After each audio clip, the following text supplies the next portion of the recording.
देखिए, मामला तो चल ही रहा है और आप लोग से इससे पहले भी मेरी बातचीत हुई है। अब रहा सवाल शाहीना का जो मामला है, आज वो विक्टर बाबू उनको उनके बच्चों को लाके यहाँ पर रखा उनके घर पर। वो लोग शायद केस में एक्यूज थे, बेल होने के बाद वो लोग अपने घर पे आए हैं। बेल होने के बाद कोई भी अपने घर पे वापस होता है तो वो कोई बड़ी बात तो नहीं है, या उसके ऊपर कोई टॉर्चरिंग करेगा या कुछ करेगा, ऐसी भी कोई बात नहीं है।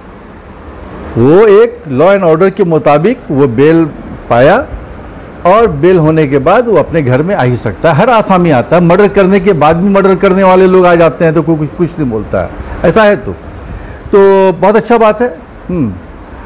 और दूसरी बात यह है कि इलाका हमारा है, ये बात आप जानते ही हैं, और सुबह से लेकर शाम तक इलाके के प्रॉब्लम को सॉल्व करने में अगर कोई बैठा रहता है तो वो जावेद अख्तर बैठा रहता है, बिना कोई लस्ट के। सिर्फ एक ही लस्ट है, ताकि हमारा इलाका शांति में रहे और पुरसुकून रहे। उन लोगों के ऊपर में किसी भी किस्म में कोई परेशानी होती है, रात के 2 बजे भी होता है तो हमें फ़ोन करके जगा देता है और हम उनके प्रॉब्लम को शॉर्ट आउट करते हैं। ये एक तरह का मिसाल है जावेद अख्तर अपने इलाके के लिए, और ये हम धन्यवाद देते हैं हमारे इलाके के लोगों को, क्योंकि इलाके के लोग हम पर भरोसा रखते हैं, आस्था रखते हैं, और हम उनके आस्था और भरोसे पर खड़ा उतरते हैं।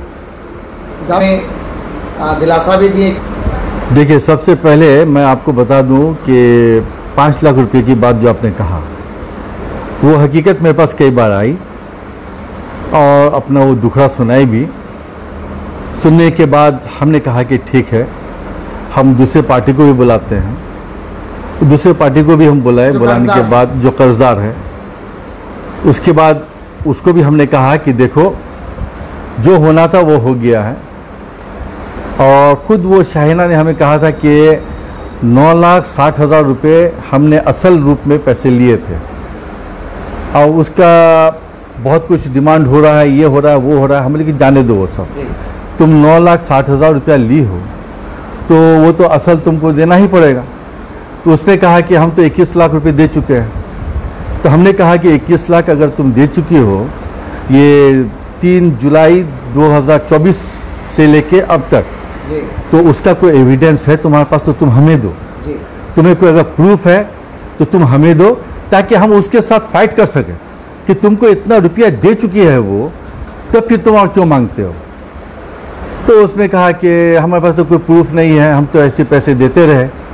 तो हम बोले कि ऐसे कौन मानेगा, कुछ तो एविडेंस होना चाहिए। जैसे अब वो उसको एक एग्रीमेंट लिख के घूम रहा है, उसके एग्रीमेंट में तुम्हारा साइन भी देख रहे हैं, एक एविडेंस तो है उसके पास। तो तुम्हारे पास अगर कोई एविडेंस है तो तुम हमारे पास में दो कि हमने 21 लाख रुपए दिया है, तो हम तुम्हारी तरफ से फाइट करेंगे। तो उसके बाद फिर वो आई वापस, बोली हमारे पास तो ऐसा कुछ है नहीं भैया, ऐसे खाने पीने के लिए परेशानी है। ठीक है, जो भी हुआ, हाँ, वो जो मेरा फ़र्ज़ बनता है हमने अपनी तरफ से किया।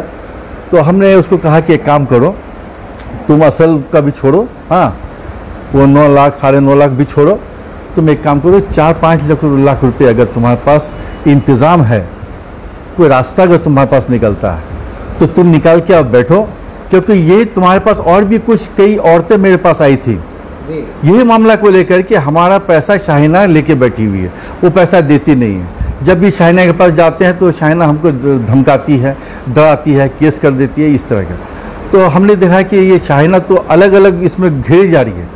तो हमने कहा कि देखो, तुमको तो देना ही पड़ेगा, तो जब देना पड़ेगा तो तुम ये कुछ रकम निकालो, निकालने के बाद हम सबों को बुलाएंगे, जो जो तुमसे पौनादार है तुमको भी बुलाएंगे। ये 4-5 लाख रुपया सबको हम कम बेशी करके अदा करके तुमको वहाँ से हम आज़ाद करने की कोशिश करते हैं। इतना हम कर सकते हैं। एक तो ये चैप्टर था, हमने कहा था, ये रास्ता हमने निकाल के दिया। उसके बाद फिर वो आई नहीं मेरे पास। दूसरा बात रहा कि वो उसका बेटा जो आया था, साहिल नाम था उसका, हमको अच्छी तरह से याद है। गुंजरिया में एक लेडी वहाँ पर गायब हो गई थी, ट्रेस आउट हो गई थी। तो कंप्लेन ये हुआ था कि वो उसके पास गई थी पैसा मांगने के लिए, तो उसी दिन से वो लेडी जो है तो गायब हो गई, कचनाही की थी वो। तो पता ये चला, उसके रिश्तेदार जो है तो गुंजरिया में रहते हैं उस लेडी का। तो पता ये चला कि वो शाहीना के पास जो लेडी गई थी तो वो लेडी भी गायब है, उसी दिन से शाहिना भी गायब है। अच्छा। तो पता ये चला कि शाहिना के पास वो गई और हमारी रिलेटिव भी गायब हो गई, शाहिना भी गायब है, तो हम लोग कैसे तलाश करेंगे। तो इन लोगों को पता चला कि शाहिना का भाई जो वहाँ पर एक आइसक्रीम का कुछ छोटा मोटा फैक्ट्री चलाता है गुंजरिया में, तो वहाँ पर गुंजरिया के उस लेडी के रिलेटिव्स उसके घर पे गया। घर में जाने बाद अचानक देखा कि शाहिना का बेटा जो है साहिल नाम है, वो वहाँ पर मौजूद है। जी।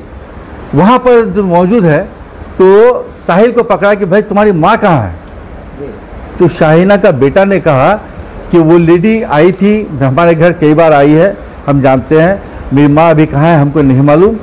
तो बोले कि तुम अपनी माँ को बुलाओ, हम लोग पूछेंगे कि उस लेडी को कहाँ लेके गई है। हाँ, तो वहीं पर बकझक हो रहा था, तो किसी ने हमको फ़ोन किया है कि जावेद भाई ऐसा ऐसा बात है और साहिल नाम का एक लड़का को ये लोग अटका के रखा है, तो कहीं कुछ कर नहीं दे। गुस्से में थे लोग, उसकी रिलेटिव कई दिन से गायब हो चुकी है। तो हमने कहा कि उन लोगों ने कहा कि हम लोग आपके पास लेके आ रहे हैं। तो वो लोग हमारे ठीक है लेके आओ। हम ये चाहते कि कोई उसके ऊपर में कुछ करना नहीं। तो साहिल को सभी को लेकर के आया, यहाँ पर लाके हम बैठा के रखे बाकायदा, उन लोगों को अलग रखे। साहिल को बैठा के चाय वाय भी हमने पिलाया, बिस्किट भी खिलाया। हम बोले बाबू अगर कोई इसमें सच्चाई है तो तुम अपनी मम्मी को बुलाने का रास्ता निकाल दो, तो सबके लिए अच्छा हो जाएगा। अब इन लोग के रिलेटिव गायब हो गई है, तुम थोड़ा कॉपरेट करो। तो ये बोल रहे हैं कि हमको मालूम नहीं, ये नहीं, वो नहीं। अब जो बात वो गुंजरिया में उन लोगों के सामने बोला था, वो बात यहाँ पर जो तो पलट दिया, वो लोगों का गुस्सा और बढ़ गया। तब हमने देखा कि मामला तो कुछ और है। तब जाके लोग कह रहे थे कि साहिल को दे दीजिए, हम लोग जो तो निकाल लेंगे अपने रिलेटिव को। हमें कि नहीं, हम नहीं देंगे भाई, तुम लोग को अगर कुछ करना है तो तुम लोग थाने में जाओ। तो हमने थाने में इन्फॉर्मेशन दे करके वहाँ से वो राजा बाबू को आईसी साहब ने भेजा और हमने साहिल को हम अपने सिक्योरिटी के साथ गाड़ी में बैठा के वो राजा आयु साहब के पास हमने भेजा, हैंडओवर किया, ताकि उसके ऊपर में किसी किस्म का कोई टॉर्चरिंग नहीं हो, कोई अटैकिंग नहीं हो। और कोई अगर ये कहता है कि उसको मार किया, ये क्या, वो क्या, ये बेबुनियाद बात है। किसी ने एक उंगली तक उसको हमने लगाने नहीं दिया था, उसको अपने प्रोटेक्शन में हमने रखा था। अगर साहिल सही सच्चा लड़का है तो साहिल खुद ब खुद बोलेगा कि जिला परिषद साहब के घर में हमको इज्जत मिली थी या प्यार मिली थी या वहाँ पर टॉर्चरिंग मिली थी। रहना तो उसको है ना यहाँ पर। हमको सही है कि हमको इतना यकीन है, चाहे शाहिना हो, चाहे साहिल हो या कोई भी हो, कोई झूठ नहीं बोलेगा, क्योंकि रहना सबों को एक साथ में रहना है। तो झूठ का सहारा लेकर के 2 दिन बीत जाएगा, जिंदगी नहीं बीतेगी। यही बात है और कोई बात नहीं। तेरे बाबू को ये भी कहा था कि आज आप इस मामले को अगर आपके पास पहुंचा है, बहुत अच्छी बात है। आज जो पाते हैं वो लोग भी आपके पास गए हैं, तो बेहतर होगा कि दोनों को बैठा करके सच्चाई क्या है उसको क्रोध के निकालिए और उसका आप ही बैठ के फैसला कर दीजिए। क्या बुरा कहा था हमने? ये विक्टर बाबू ये करा ना, अब उनकी पैरवी करके आप बेल करा रहे हैं, ये कर रहे हैं, बहुत अच्छी बात है। तो आप ये सहारा उस गरीब को और भी दीजिए, ताकि वो जिंदगी भर के लिए आपका शुक्रिया अदा करे और चैन से रह सके। पौनादार जितने भी हैं उन लोगों को आप बुलाइए, जितने भी पौनादार हैं, जितनी भी औरतें हैं जिनके अगेंस्ट में शाहिना बार बार केस की है, उन लोगों को भी बुलाइए। शाहिना से भी पूछिए कि ये औरतें तुम्हारे पास में आई, तुमसे पाती हैं और तुम उनके अगेंस्ट में केस करती हो, तो इसके पीछे क्या राज है। आप ये भी तो गौर कीजिए, सिर्फ एक तरफ देखने से नहीं होगा, दोनों तरफ देखिए आप। आज जो भी पौनादार है उन लोगों को भी बुलाइए, आप खुद फैसला कर दीजिए, मेरा ये कहना है।